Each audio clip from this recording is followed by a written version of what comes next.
Hello and welcome my friend back. We are with the LCK and it's T1 against Nongshim today. Hope you all have been taking care of yourselves and yeah, I know it has been a long time, but I hope you have been spending that time greatly. And of course, here at T1 there now is a lot of drama, a lot of this and that, and we see the roster. Things aren't the way they are supposed to be. But we just roll with it. We're here versus Nongshim. Not a banger matchup on paper, but hey, let's have a feel-good moment.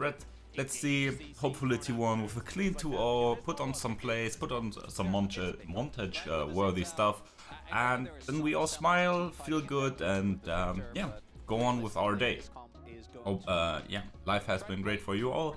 And wait a second, I know things are a bit different right now, right? A whole new season, whole new patch, map, somewhat, and all of that. But elite support, that's not too standard, right? I've seen it here and there, but it is what it is.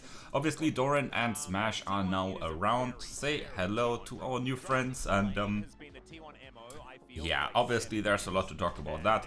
But come on, let's leave that drama somewhere else. Let's just enjoy like T1 here playing, right? On the other side, Nongshim obviously, yeah, recruiting many of the like tier 2 players, right? Which overall is the theme of this year, right? I mean, Smash himself is from our challenger scene, obviously. The AD carry that played with Reckless last year, and I mean, Reckless had high praise for him, and I mean, so far we've seen here and there why that is, and Caitlyn was one of his stronger picks.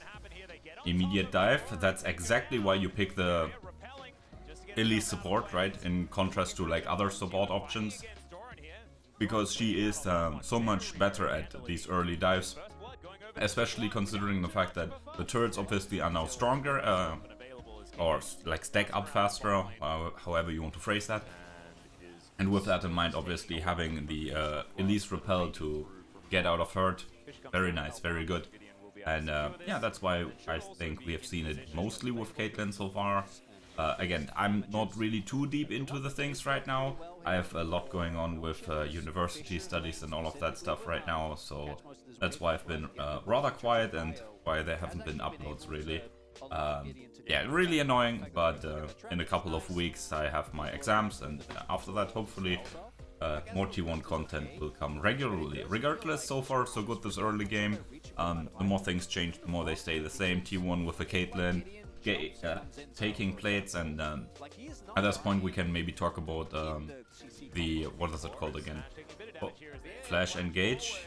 Lehends, I think he misclicked. From the way he moved, he probably didn't want to get Keria there. But yeah, Keria probably as confused, didn't flash, didn't do anything. Not too bad, honestly, right? Kill onto Nautilus. But yeah, I wanted to talk about lane swaps still being there. Right Games tried to make them less viable with nerfing all kinds of things related to them. But yeah, it's just such a good way for teams still to maneuver around the map, right? You can get, by playing smarter lane swaps, you can get good early game leads for relevant people, right? Either your jungler or your top laner or your bot lane, of course. Very nice. Yeah, Gideon here kinda caught. Maybe Kingen can get something back. Hey, just walks away. Ooh, oh no, with the... we have enough follow-up there. Ooh. Okay, it's barely enough. Maybe Fisher will die now as well. No, okay. Yeah, that was a bit messy, but yeah, with cooldowns blown, actually it worked out, even though the chase went into the tower. But yeah, also a thing. Tank Jace, yay, such a cool thing. Not really. I'm still not a big fan of it, but I get the idea. I just think that it's yeah, I don't know. It's maybe a bit too much. Oh, okay. Oh. Wait, are the buffs to Elise already live on this? The buff where the repel is faster? I'm not sure. Wait, what? What did Lehends just do? Whatever. Lehends, man. Crazy people. Regardless, 4 for the scoreline, right? and shared dragons, and obviously you all know about the boot upgrades, right? If you see under the scoreline, you see the feats of strength or something, and yeah, so far so good. I think it's an interesting little gimmick, but oh, we'll see. Faker here, nice sidestep, but the wall connects still, and he just walks it off, lands no ult, and that's that. Yugioh here, now no barrier. Oh, did he use another barrier? Huh? Looked weird. Regardless, yeah, Smash doing well so far. Obviously, Caitlyn is quite a champion, right? And T1 famously knows how to play around her so beautifully. But Caitlyn vs Ezreal is actually not the greatest of matchups. Sure, if the Ezreal player is like boosted and shit, it's that. But individually, like, can be quite annoying. But we'll see. Survive the burn. Yeah, it's not enough. Okay, 3 people for Faker, and back in the day, you know, the other 4 demon lords of T1 would make something happen, but now there are only 3 demon lords left next to Faker. No, wait, what? How does math? The math doesn't math. Whatever. We'll see. So Atakan here, obviously a broken new objective. Not sure which one it is, how you can see that. I think it's the color, it's like more red or less red, depending on X or Y. Not sure what Doran was doing there, but that's going to be a theme for the year, I fear. Regardless, a bit messy, but I don't know. I mean, it is just the, what is it, League Cup? LCK Cup, that's what it's called. So maybe it's not that bad. Maybe it's not that bad if things are a bit iffy right now. 2-1 scoreline. I mean, we beat, what was it, Bro and KT, or DRX and KT. Obviously, DK1 was a bit iffy, and well, whatever. We'll see. Caitlyn here with the collector build. Maybe it's not that bad against these enemy champions, but well, I guess Yuntal or whatever, however you pronounce that one, it's not the greatest on Caitlyn, but I think it scales better into the game than collector. But regardless, yeah. Is that a free Baron? Well, maybe not the fastest one. Oh, Keria goes forward with the flash, but Yugioh that buffers the E. Still a sacrificial Nautilus. Faker keeping Kingen on the way side there, zoning him, and yeah. It's just so hard for Nongshim to enter this, right? Because they're a poke comp. Usually you would assume, okay, poke comp against Baron, that's great, and yeah, kinda it is. And we see some of the benefits, but T1 still has the Atakan, so they can play this very greedily, and their composition is decently good at like bouncing back or like counter engaging, only somewhat. I think it's mostly reliant here on the players, right? Because champion-wise, Nongshim shouldn't be that deep in a hole, and like a Baron start against Ezreal and Huawei shouldn't be that good. And however, we see just them slapping them around. Obviously, gold lead is now increased, actually. It wasn't before, right? And Owner with the W. Let's go, Xinjiao. That's my support. Ah, man. Old Xinjiao, that was great. Regardless, T1 here. I mean, 10-6, maybe not the cleanest of games, but I feel like, I mean, 3-0-4 for Smash. Good. And I mean, Smash was... yeah, probably the best player on the what is it called? The Academy roster, right? Smash, Reckless were bonkers. Poby was like champion dependent, and the top side was very hard hit on this.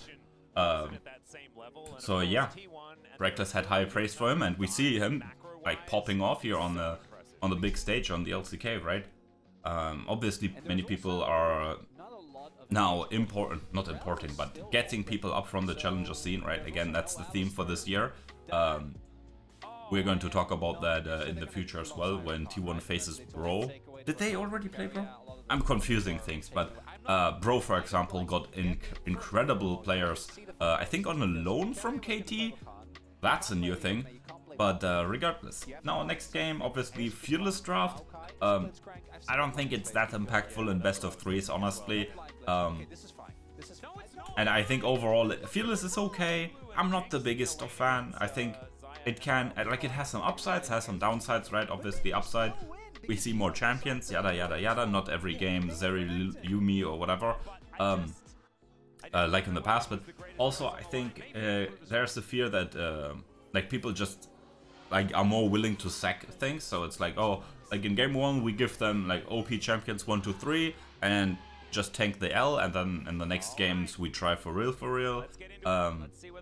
But it also could foster some accidental problem solving, right? It's like, okay, we give them good champions here, or we are more willing to give them good champions in like game 1, for example, and then we are more willing to try some things in like game 1 as well, like potential counter picks and so on and so on.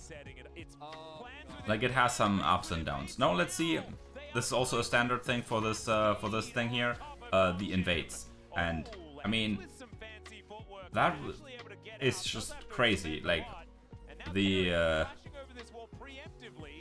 okay. Pew pew pew pew pew. Smash. Come on. Auto attack. Flash. Heal for movement speed. Now let's chunk Jubu. Okay, sure. I mean, even if we don't get the kills, like they have to go back. So, oh, Fisher actually didn't go back. Yo, that's greedy. Oh no, oh no. He's level 2. Like he's not getting anything here, right? 3 minions with the Q. But he's so low, he's not even getting... Oh, he got some of the XP, but I think he missed some as well. Right, if we compare his XP bar to Faker's, Faker on this way to level 3. ADC XP gap also massive. Ay ay ay. Yeah, this is a disaster. But it's like he's still going to die. He gets slowed, Smash just going to execute him. Very nice. Also very cool to see Smash with the Fnatic emote still. Right, that's obviously from the Academy days where he played with Reckless. Yeah. Let's see. Oh, Kingen. Let's go, Lulu. Lulu combat. Yeah, Keria solo kill. Very nice. Yeah. But okay, so in contrast to game number 1, where things were a bit messy,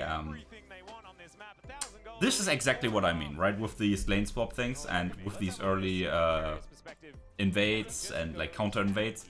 Like the early game has the potential to be very snowbally just randomly, right? Because people try these lane swaps and like the setup for lane swaps.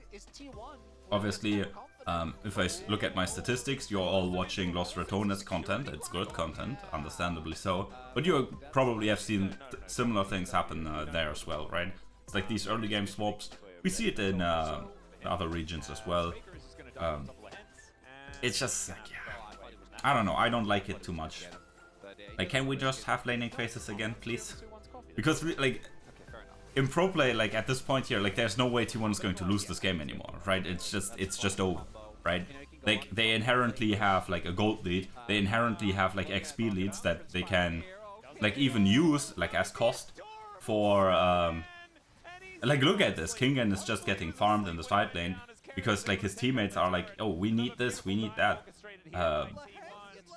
It's just crazy, and again, like it's just so much free stuff. Okay, I mean this is at least something, right? Nah. Okay. Fisher flash ult. Fisher, where did he play last time? Wasn't he on EDG? Or am I mixing people up here again? Okay, Smash will probably have his first death in this series. No, Keria not there in time. But okay, now this is like 2 fuck-ups there by T1. Fisher here should always die. Yep, he's dead. Faker here maybe has... okay, he doesn't want to go all in. So yeah, T1 kind of blundering here and there a bit. But like in terms of waves, right? Which is obviously like one of the biggest things in the game. Because they give so much gold and XP in contrast to kills, right? So we'll see. So they pick up a few of these grubbers. This could be 6 grubs. No. Wait, what? Oh, they got the dragon, okay, yeah. But they got all 3 of the second grubs, so that's 2 of the 3 neutral objectives. that you need to secure. That's obviously also a cool thing, right? These feats of strength, obviously they're giga broken, if you've looked at the items, right? Obviously the first boot up... No, chill. Obviously the first boot upgrade is like, what was it, 300 gold or something worth in stats, if at all? No, not even. Like, but just a couple hundred gold, just minute things, right? It's obviously cool to have it, right? But the level 15 boot upgrades are insane. So, like insane in terms of gold efficient and stats, right? That obviously you can't like get otherwise.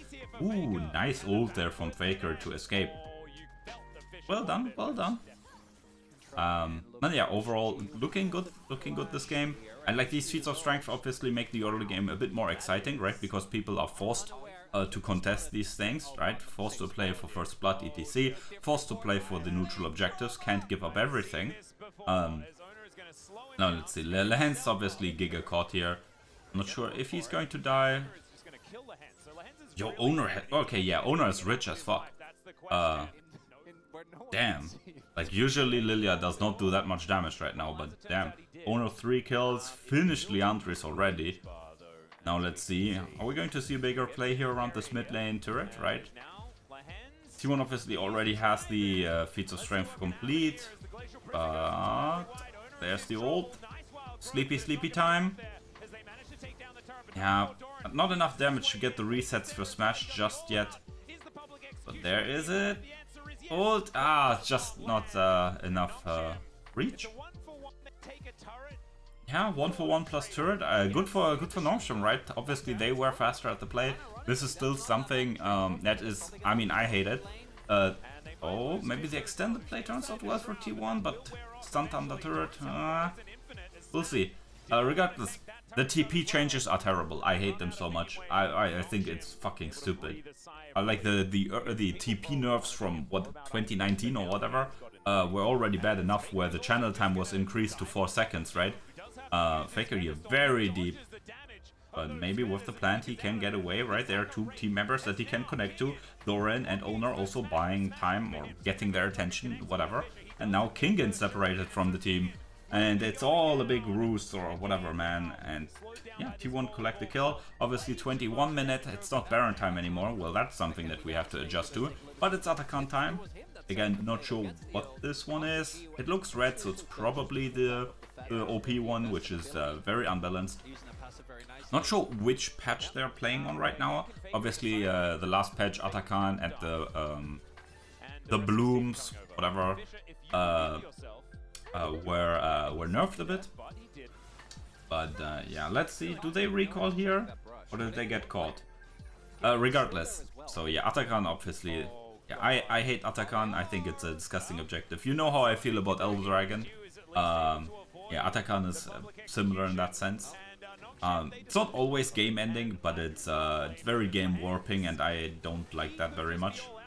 So we'll see. T1 obviously here now showing this, like the strongest part of it. You can just don't care, just go in. Every flash, every kill, everything that you get here at this point is just free, right? Because the enemy team just gets like a couple of I don't know, like a bit of change, right? They just get a couple cents for killing someone at this point, and yeah, they can just do whatever. Regardless, very good game by T1 here, obviously, mostly due to Nongshim fucking up. I feel like the lane swaps obviously, and the preparation to the lane swaps with the invades obviously ended up horrible, and like in pro play, like a team is not going to just give that one away. And T1, even with 2 different members now on the roster, is... Oh, wait, our Atakan ran out. Yeah, but there's no real any objective that they can take. Like, even if they get a bunch of gold here, it's not going to matter really. Now let's see if Faker, can he go in and make some crazy plays? Let's see. Okay, Yugioh obviously has no ult. Wait, did this ult just came up? On my blind? Well, wouldn't be surprised of either, right? There are glasses here for a reason. And yeah, T1 just murdered them. They overchased, and yeah, I mean the game has been lost for, it feels like 24 minutes. again, as I said, like a pro play team is not really going to give away such a big lead in the early game, and especially not T1 since they're so good at snowballing. And I mean, now we're just going to see them right click here. Owner obviously got a lot of the kills, but yeah, I mean, you gotta play Lilia, right? I feel like that champion always pops, and I think the item build that he went for is pretty interesting here, right? Very Bruiser-esque like, which bro is eating ice cream. Damn, good for him, good for him. But regardless, yeah, I think, yeah, even though it's always simple to say, okay, who has the most kills, he should get MVP, right? That's very surface level, and what the hell, an analysis. But I feel like playing Lilia in this game is not the most easy thing. But yeah, even with all the advantages, right, that his laners got from the early game, right? Owner was there to like set up dives and like snowball further. So I think again, even though it's very obvious, I think Owner should be the MVP for this one. Should have talked about that for game number 1, but yeah, still very good performance by our new two friends. Well, I guess, is Smash a new one? That guy has been like in the academy and in the challenger team for like ages. So like he's as far as I remember, maybe I'm wrong. He is a like homegrown talent, similar to like Owner and Guma and Zeus, right? But yeah, I mean, very nice game, very good 2-0. Bit of nothing really to see here. And like these are the games that we need here at this point, right? With all the potential internal drama or whatever. I hope it's actually not a nothing burger. Keria here going for another kill. Oh no! Ah, god damn it. Anyway, I hope you enjoyed. I hope you have a great day. And yeah, T1 looks good, even with Smash, even with Doran. Obviously, it's very, very, very early in the year, right? We have 9 more months till Worlds or something like that. But yeah, very nice, and I hope you have a great day. We see each other soon. More T1 content. Bye bye.